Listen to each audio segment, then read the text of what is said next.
ভক্তবৃন্দ আজি আকৌ এটি সুখবৰ আপোনালোকক দিব খুজিছোঁ এই কণমানিটি পিতৃ মাতৃৰ বিয়াৰ 10 বছৰৰ পিছত হৈছে মানে তেওঁ ৰাজহুৱা বন্তিত সেৱা লৈছিলে ৰাজহুৱা বন্তিত সেৱা লোৱাৰ পিছত এতিয়া কিমান হ'ল 11 বছৰ হ'ল চাগে বিয়া হোৱা 10 বছৰৰ পিছত কেৱল মাত্ৰ ৰাজহুৱা বন্তিত সেৱা লৈ পেলাই তেওঁৰ পুত্ৰ সন্তান প্ৰাপ্তি হৈছে তাৰ পিছত ৰাজহুৱা বন্তিত সেৱা লোৱাৰ পিছতো সমস্যা হৈছিলে কিন্তু মই সদায় কওঁ যে ৰাজহুৱা বন্তিতে হওক শৰাই দি হওক বাবাৰ কৃপা প্ৰাপ্তিত যদি কনচিভ হয় তেতিয়া মানে আমাক জনাব লাগে এবাৰ তেওঁ নাজানি পেলাই নজনালে তাৰপিছত পুনৰ যেতিয়া আকৌ শৰাই দিলে আকৌ প্ৰব্লেমবিলাক এই কমপ্লিকেশ্যনবোৰ নাইকিয়া হ'ল এটা মূৰত এটিমান জটা আহিছে নেকি হাতে পাইছোঁ হা 3টা হৈছিলে আহিম বুলি ক'লাত 2টা কৰি গ'ল এতিয়া আছে মই হাতত পাইছোঁ বাৰু আৰু ইমানেই মৰম লাগিছে নহয় পিতৃ মাতৃকো এবাৰ চাওকচোন বাৰু হয় কওকচোন আপোনালোকৰ মুখেৰে শুনি ইমান ভাল লাগিছে নহয় আপুনি ক'ব ধুনীয়াকৈ দেই জয়জয়তে অগ্নিনাভ শিৱ মন্দিৰৰ সকলো ভক্তক শত সহস্ৰ প্ৰণাম জনাইছোঁ বাবাক কৃতজ্ঞতা জনাবলৈ আহিছোঁ 11 বছৰ হৈছে আমাৰ বিয়া হোৱা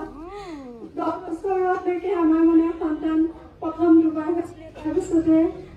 নষ্ট হ'ল তাৰপিছতে আমি মানে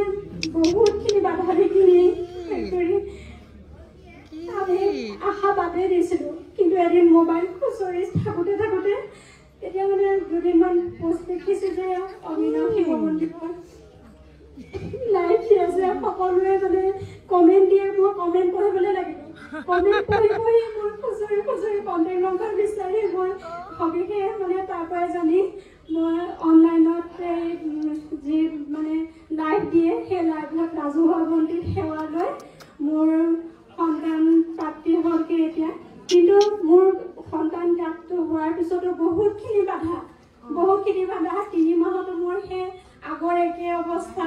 তাৰপিছতে ইয়াত যেতিয়া অনলাইন শৰাই আগবঢ়ালোঁ তেতিয়া মোৰ মানে ভাল খবৰ পালোঁ তাৰপিছতো মোৰ জন্ম হোৱা দিনলৈকে মানে সমস্যাই দৰকাৰ আনি দিলে জন্ম হোৱাৰ দিনাখন মানে বহুতখিনি বাধা লাগিলে তাৰপিছতে যেতিয়া জন্ম হ'ল মোৰ মানে 8 মাহত সোমাইছিলেহে তাৰপিছত জন্ম হৈছে যেতিয়া ডক্টৰে কৈছে যে ভৰি এখন বেয়া মই ইমানেই দুখ লাগিছে মই মানে যেতিয়া কাণেৰে শুনি আছো যে ৱেটটো কম 1 কেজি 400 গ্ৰাম তাৰপিছতে কৈছে কোনো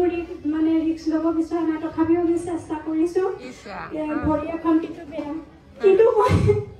সেইখন সময়ত মই ইমানেই মই ভাগি পৰিছিলোঁ তথাপিও মই মানে ক'বলৈ ভাষা নাই মই কেনেকুৱা লাগিছে মোৰ বাবাকে স্মৰণ কৰি আছোঁ মই যেতিয়া মেডিকেল যাওঁ অকল বাবাকে স্মৰণ কৰোঁ মোবাইলত হোৱাটছএপ পাতি সকলোতে মানে বাবা ইয়াত যেতিয়া সন্তানৰ ফটোবিলাক দেখোঁ মই স্ক্ৰীনশ্বট মাৰি থৈ দিওঁ মানে এনিটাইম মই তাকে চাই থাকোঁ তাৰপিছতে তেখেতক দি দিয়ক আপুনি পাৰা নাই ক'লে তেখেতে দি দিয়ক জয়জয়তে অগ্নিনাভ মন্দিৰ আগৰ আই মাতৃ শ্ৰীচৰণত আমি সেৱা জনাইছোঁ আৰু লগতে ইয়াৰ সমূহ কৰ্মকৰ্তাৰ সকলৰ শ্ৰীচৰণতো আমি সেৱা জনাইছোঁ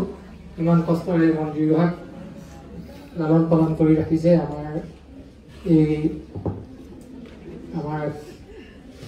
সেৱকীসকলৰ বাবে আৰু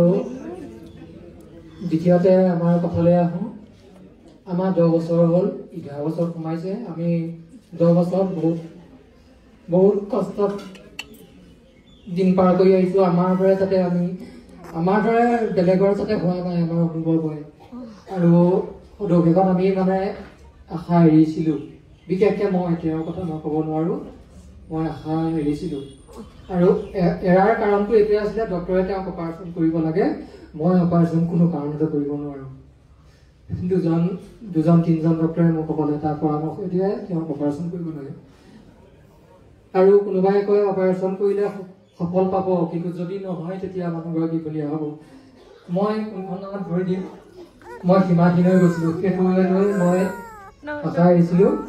তাৰপিছত এওঁ তলে তলে এয়া কৰি আছে, মই গম পোৱা নাই। এদিন যেতিয়া মোক ক'লে, মই বোলো কৰা আপত্তি নাই। তাৰপিছত লগতে মই কৰিবলৈ ল'লো। তেতিয়াৰ পৰা আমাৰ প্ৰতিটো দিনেই ভাললৈ আহি আছে, তাৰ মাজতো বেয়া হয়। বেয়াটো